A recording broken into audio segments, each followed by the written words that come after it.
As evidências mais antigas, cerca de 1500 anos antes de Cristo, da presença de uma cultura sofisticada na atual região do México, foram encontradas na costa leste, na região do Golfo, próxima à divisa com a atual Guatemala. Essa era a terra dos Olmecas, que deram origem a diversas outras culturas na atual região do México e da América Central. Foram eles que inventaram as famosas quadras para jogos com bola. O centro cerimonial mais impressionante da cultura olmeca fica em La Venta, onde a mais antiga pirâmide de terra do México, com quase 30 metros de altura, servia de extremidade para um eixo definido por um arranjo ortogonal de plataformas de terra que circundavam uma praça cerimonial. Durante o período que vai de 200 a.C.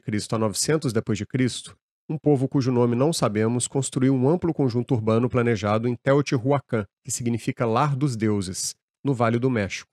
Esse povo, que chegou a abrigar uma população de aproximadamente 200 mil pessoas, surgiu em um período subsequente ao declínio do Império Olmeca. No centro de rituais da cidade, os projetistas fizeram uma grande avenida norte-sul, encerrada no norte por uma estrutura escalonada, a Pirâmide da Lua. Ao longo da avenida, distribuíram uma série de terraços de terra com paredes inclinadas, revestidas de pedra, e uma grande pirâmide escalonada, a Pirâmide do Sol.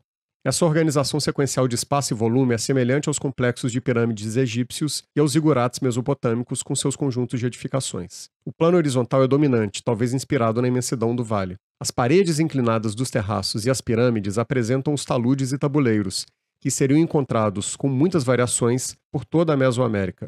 Com o declínio dos Olmecas, um outro povo ascendeu em Oaxaca, ao sul do platô central do México, os Zapotecas. Em Monte Alban, durante o período de cerca de 600 a.C. a 1000 d.C., os zapotecas organizaram um grande centro de rituais muito diferente do encontrado em Teotihuacan. Ao nivelar o topo de uma montanha em cerca de 460 metros acima do nível do mar, criaram uma plataforma de terra sobre a qual construíram uma série de pirâmides escalonadas que serviram de bases para templos. Os zapotecas distribuíram essas pirâmides no perímetro do terreno, criando uma grande praça, com 300 metros de comprimento e quase 150 metros de largura. No interior dessa praça, colocaram duas pirâmides adicionais, que se tornaram objetos construídos dentro de um ambiente também construído ainda maior. Tais ideias são conceitualmente semelhantes às da Grécia helenística nos séculos 4 a 2 a.C. A quadra de bola que ocupa aqui no sudoeste do terreno é igualmente especial. Esse tipo de forma foi encontrado em toda a Mesoamérica, onde a composição serena, mas enganadora, de taludes, tabuleiros e plataformas recebia jogos rituais com uma pequena bola flexível. Nesses jogos, a derrota levava à morte. Nas regiões da atual Guatemala, Honduras, no estado mexicano de Chiapas e na península de Yucatán, surgiram os maias, outra das grandes culturas pré-colombianas. Maia é um termo coletivo moderno que se refere aos povos da região. No entanto, ele não era usado pelas próprias populações indígenas, pois nunca houve um senso comum de identidade ou unidade política entre esses povos distintos. Em seu auge, o chamado período clássico, que foi de aproximadamente 250 d.C.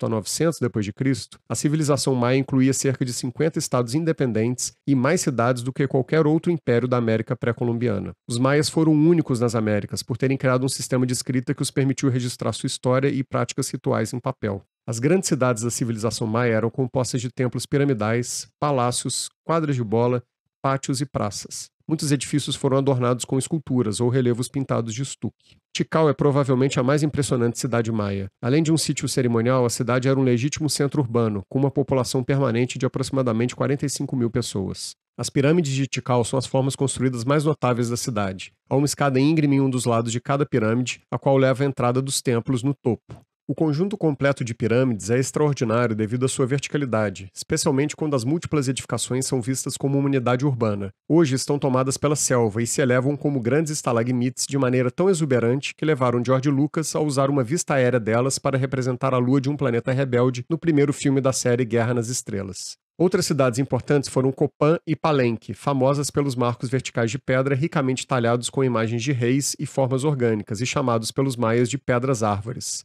Na cidade de Uxmal encontram-se bons exemplos de edificações maias para além das pirâmides, que são o Palácio do Governador e o convento. Em Chichén Itzá destaca-se o Caracol, que acredita-se ter sido um observatório astronômico e que se diferencia da arquitetura maia pelo seu formato circular. Os astecas, adoradores do Sol, chegaram ao Vale do México no século XIII e rapidamente estabeleceram um grande império militar e econômico.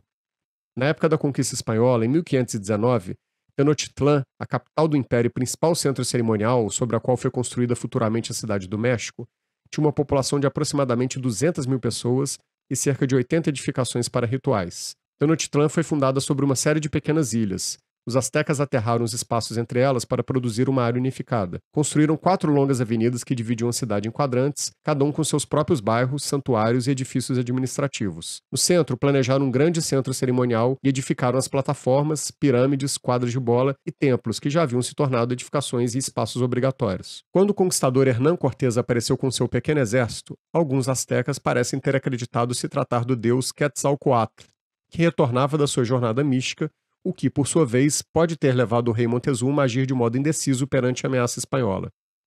Seja qual for o caso, aliados com outras tribos ansiosas para terminar com o domínio asteca, tendo acesso a armas avançadas e com auxílio involuntário da devastadora disseminação de doenças europeias entre a população nativa, os espanhóis rapidamente conseguiram conquistar o vasto império asteca, mudando para sempre o curso da história mesoamericana.